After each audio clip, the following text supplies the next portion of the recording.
Ramai yang tanya kedai AYD ni di mana? Macam mana depan kedai? Dan inilah depan kedai kami.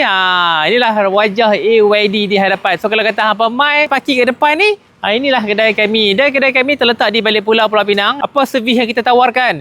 Salah satunya kita buat gearbox. Yang kedua, dalam masa yang sama kita buat aircon. So kalau hampa tengok kat tepi saya, kita ada satu Vios NCP93 yang kita buat aircon dan kita nak tunjuk result di dalamnya. Nampak tak ni? Kalau hampa tengok di dalam kabin, result kita dapat 5.9 darjah Celsius. Dengan kereta parking statik lagu ni, insya-Allah memang sejuk puas hati. Dan apa lagi yang kita buat?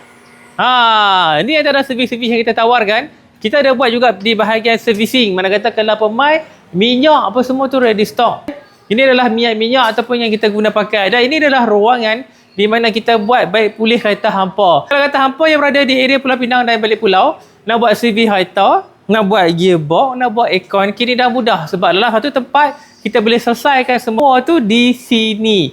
Dan kalau kata hampa yang berada di area balik pulau, Pulau Pinang dan sekitar dengan kami, nak cari tempat untuk servis kereta dan overhaul kereta hampa, boleh cari kami di AYD Autosbi balik pulau Pinang dan tolong bantu saya hilangkan button follow di TV saya ni. Dan tolong repost video ni agar kita dapat sebarkan kepada insan-insan yang memerlukan. Okey, terima kasih. Assalamualaikum layan.